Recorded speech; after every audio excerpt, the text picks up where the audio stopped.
طاهرين المعصومين أما بعد فقد قال الله تبارك وتعالى في كتابه المجيد والفرقان الحميد بسم الله الرحمن الرحيم إني تارك فيكم الثقلين كتاب الله فطرتي وأهل بيتي ما إن تمسكتم بهما لن تضلوا أبدا فإنهما لن يفترقا حتى يرد علي الحوض صلوات اللهم صل على محمد محمد نعرہ تکبیر اللہ اکبر نعرہ تکبیر اللہ اکبر نعرہ رسالت یا رسول اللہ نعرہ رسالت یا رسول اللہ حسینیت زندہ باد حسینیت زندہ باد جدیدیت مرد آباد جدیدیت مرد نعرہ حیدری پھر بھی نعرہ حیدری بابا سے بلند صلوات اللہم صلی علی محمد وآل محمد. محترم سب سے پہلے میری دو گزارشیں ہیں. 15 سال سے میں یہ گزارش نہیں کی تھی لیکن آج میرا دل چاہ رہا ہے کہ میں یہ دو گزارشیں مومنین سے کروں. پہلی گزارش یہ ہے اکثر سارے مومن اس جگ دے وچ زوجنا نہیں آکھتے گھوڑا گھوڑا اسی گھوڑا کڈنا ہے گھوڑا کڈنا یہ ہے بے ادبی. میں تانوں گھوڑے تے زول جناح دے وچ تھوڑا جہا فرق بتا دیا ہے نا. یہ گھوڑا کیا ہے زول جناح کیا ہے. بھئی دیکھیں آپ ایک گھوڑا لے آئیں اس پر زین ڈالیں اوپر بیٹھ جائیں اور گھوڑے کو چلائیں. اسی گھوڑے پر آپ چاہے کراچی پہنچے کسی نے اعتراض نہیں کرنا بلکہ گھوڑے کو دیکھ کر خوش ہو گئے بڑا اچھا گھوڑا بڑی چال والا گھوڑا ایسے ہے نا کہ پاکے کراچی تک لے جائیں کسی نے اعتراض نہیں کرنا. یہ ہے گھوڑا زوجنا وہ ہے کہ روڈ کے علاوہ دوسری بازار میں نہیں جا سکتے تو پھر پتہ چلا گھوڑا اور ہے زوجنا اور ہے.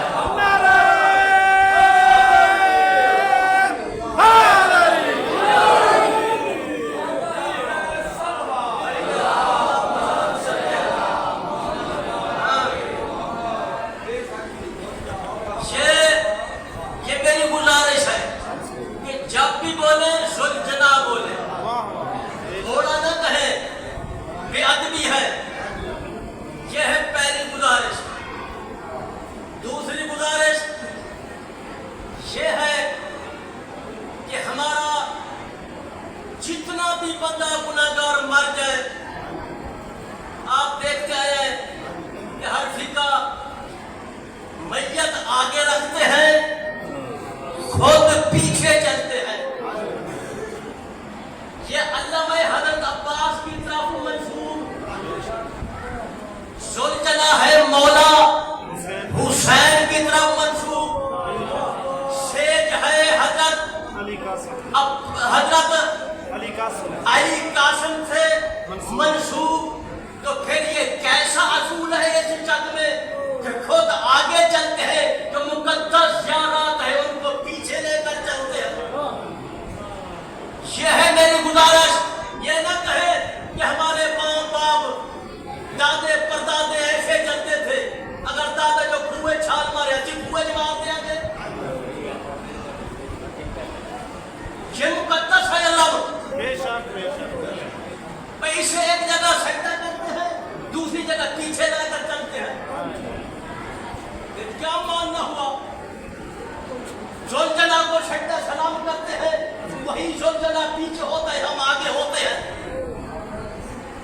قرآن کو کنڈ کیا ہے؟ کیا کہتے ہیں بھی قرآن ہے اللہ کی کلام ہے، کنڈ کر کے گناہ ہوگا. اگر علم کو کنڈ کر کے پھر بھی گناہ ہے، زلزلہ کو کنڈ کر کے وہ بھی گناہ ہے، شیڈ کو کنڈ کر کے وہ بھی گناہ ہے. یہ ہے میری گزارش، کوئی مانے یا نہ مانے، زندگی کا پتہ نہیں ہے. فرمایا تھا جی کوئی ایسے جی مطلب ہے جڑے پہلے ہندو یا سکھ تھا، اب وہ مسلمان ہوتے ہیں. وہ جو کہ ہمارا دادا یہ کرتا تھا، یہ بات جڑتی ہے نہیں. ایسا نہیں کہ ہمارے باپ کی رواج ہے، نہیں، یہ مشن حسین ہے. میں نے آپ کو صرف مقام بتایا ہے علم کا، زلزلہ کا اور شیج کا. اگر پیچھے لے کر چلو گے تو پھر گنہگار ہو. ہمیشہ علم آگے ہو، زلزلہ آگے ہو، تاکہ پتہ چلے کہ یہ منسوب حسین کی طرف ہے، ہم اس کا احترام کرتے ہیں. یہ ہے میری دو گزارش. اب یہ میری گزارش، میں ہو گیا سرگرو. اب کوئی مانے نہ مانے، میں مولا سے کہوں گا کہ مولا میں نے کہا تھا لیکن انہوں نے نہیں مانا. یہ سروات پڑے محمد والے محمد ازار. تو میں مجلس شروع کروں.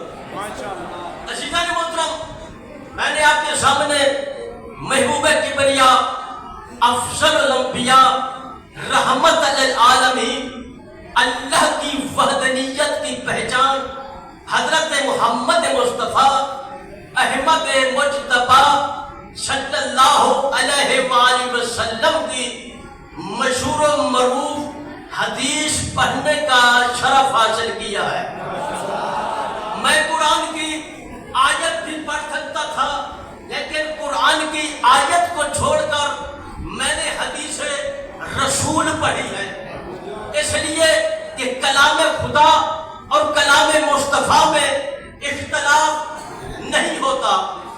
کلام خدا اور کلام مصطفیٰ میں اختلاف تو تب ہوتا ہے کہ جب مولوی صاحبان خود اختلاف کریں.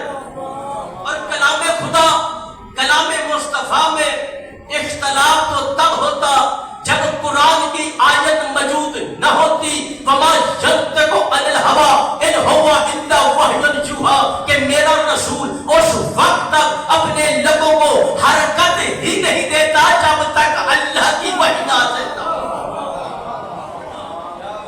تو میرے محترم، یہ ایک حقیقت ہے کہ ہمارے رسول جو کہتے ہیں وہی سے کہتے ہیں، اور جو کرتے ہیں وہی سے کرتے ہیں. اگر 40 سال اپنے کردار سے وحدہ اللہ شریف کی وحدانیت کا خاموش پرچار کرتا رہا تو اللہ کی وجہ سے اپنی دیانت، اپنی شرافت، اپنی صداقت کا لوہا منواتا رہا. تو اللہ کی وجہ سے اعلان رسالت کے لیے دوسرے گواہ کا انتظار کرتا رہا. تو اللہ کی وجہ سے 13 رجب کو بیت اللہ سے فتح اللہ کو فاطمہ بنت اسد کی گود سے اٹھا کر اپنے سینے سے لگاتا رہا. تو اللہ کی وجہ سے اپنے سے وہ آخری کی پیشانی چوم چوم کر چرچی کے سامنے مسرت کا اعلان کرتا رہا. تو اللہ کی وجہ سے اللہ کے گھر میں اپنے بھائی کو رسالت کی نیابت زبان دیتا رہا. تو اللہ کی وجہ سے خلیفہ بلا فضل کا عہد و پیمان کرتا رہا. تو اللہ کی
مجلس سے شاید میں نہیں نظر ہوتے تھے لیکن ماتم انہوں نے کیتا جنہوں نے ساری زندگی نہیں کیتا آج وہ قمیض لا کے ماتم کے پیا کرتا مولا سارے کو ہدایت ہے ایک صلوات پڑھے محمد وآل محمد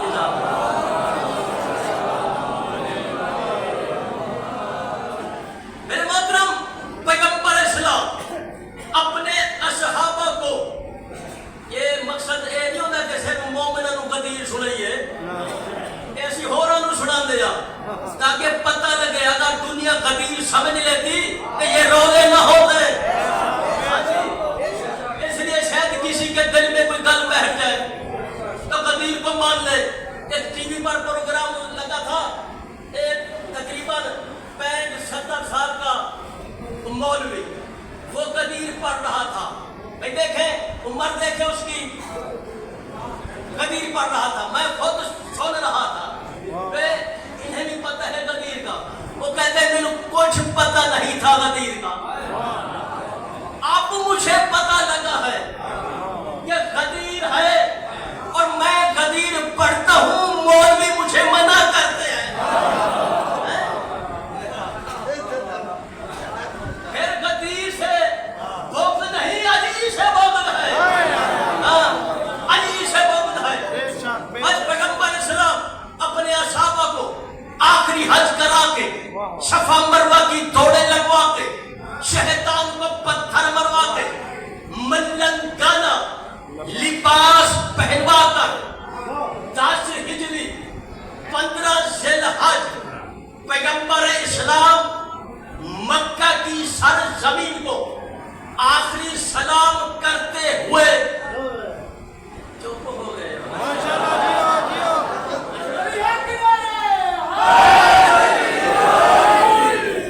آخری سلام کرتے ہوئے یا آخری سلامی لیتے ہوئے اپنے حجاج کا قافلہ لے کر مدینے کی طرف بڑھے 15 16 17 ذی الحج کا دن آپ نے سفر میں گزارا 18 ذی الحج کی رات آپ نے مقام جوفہ پر گزاری صبح تقریبات نماز کے بعد روح نماز اپنے نمازیوں کو لے کر غدیر کی طرف بڑھے جب پیغمبر اسلام غدیر پر پہنچے تو 5 گھنٹے سورج طلوع کر چکا تھا بھئی آج گرمی ہے 5 گھنٹے سورج طلوع ہو جائے تو کتنا گرمی ہوتی ہے پھر ٹینٹ تھے اس کی کوئی وجہ تھی نا پہلے رسول اعلان کرتے تھے نہیں ٹنڈے کرا دے تاکہ جو گرمی ہے اس کے ٹنڈوں پر پڑ اور اسے تا قیامت غدیر یاد رہے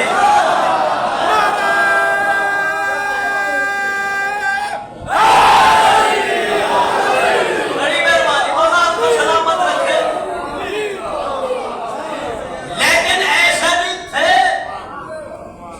جو غدیر کو بچا گئے اچھا جب 5 گھنٹے سورج طلوع کر چکا تھا اب بھی اللہ کے رسول غدیر کے میدان میں قدم زد نہیں ہوئے تھے یعنی عرش نشین فرش نشین نہیں ہوئے تھے اب اللہ کی طرف سے حکم ملا یا ایھا الرسول آج اللہ نے اپنے مخاطب کے حق میں اپنے حبیب کے حق میں انداز خطابت بدل دیا یعنی آج اپنے رسول کو یاسین نہیں کہا یا ایھا المزمل نہیں کہا یا ایھا المدثر نہیں کہا طٰہٰ نہیں کہا بلکہ آج اپنے حبیب کو کسی لقب سے پکارا منصب سے پکارا اور منصب سے پکار کر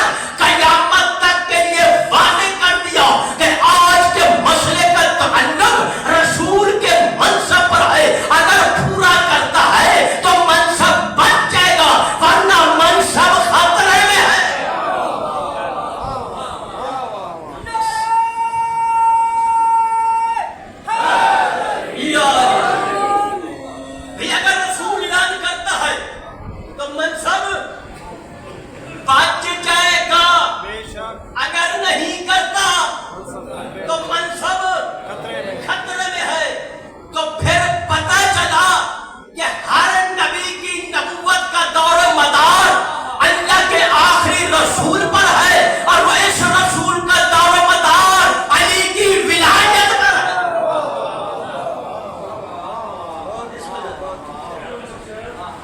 ایک سلوات پڑھے محمد والے محمد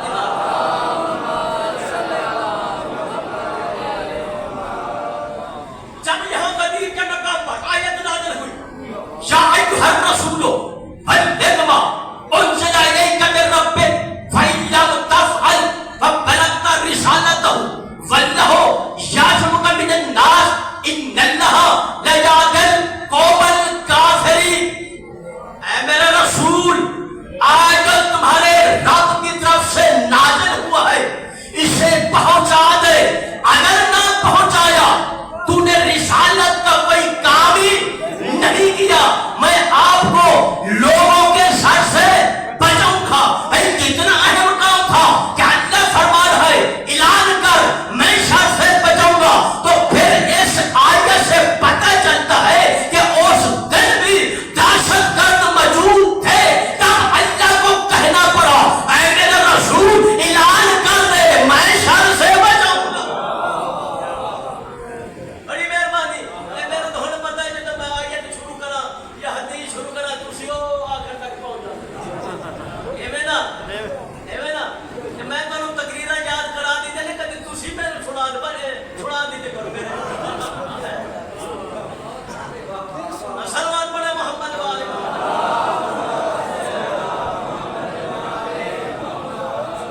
اللہ کے رسول رک گئے۔ جو حاجی آگے جا چکے تھے ان کو واپس بلایا، جو پیچھے تھے ان کا انتظار کیا۔ جب 1.25 لاکھ کا مجمع اکٹھا ہو گیا، پیغمبر فرماتے ہیں منبر لے آؤ۔ یا رسول اللہ یہاں منبر تو نہیں، اچھا منبر نہیں تو پھر منبر بناؤ۔ یا رسول اللہ ہم منبر کیسے بنا سکتے ہیں؟ اور جو رسول کے کہے بغیر منبر نہیں بنا سکتے تو منبر والا کیسے بنا؟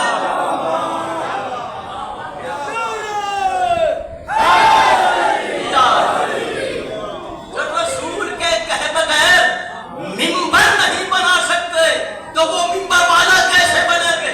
اب اللہ کے رسول اصحابہ سے کہا کہ یہ اونٹوں کے پلان نیچے اتارو۔ اصحاب کرام نے نیچے اتارے، پھر پیغمبر فرماتے ہیں ان کو ایک دوسرے کے اوپر رکھو۔ اصحاب کرام نے منبر اٹھائے، ایک دوسرے کے اوپر رکھا۔ جب منبر تیار ہو گیا، پیغمبر اسلام منبر پر تشریف لے گئے، بہت بڑا خطبہ دیا۔ خطبہ دینے کے بعد علی کو بلایا، علی بھی منبر پر آئے۔ پیغمبر فرماتے ہیں من کنت مولا ہو، میں کس کا مولا ہوں؟ آسمانوں نے کہا ہمارا مولا، فرش والوں نے کہا ہمارا مولا، آسمان والوں نے کہا ہمارا مولا، پہاڑ والوں نے کہا ہمارا مولا، 1.25 لاکھ کے مجمع نے کہا ہمارا مولا۔ جب پیغمبر اسلام ملت کا اگلی اقرار دے چکے، پھر پیغمبر فرماتے ہیں فہذا علی مولا،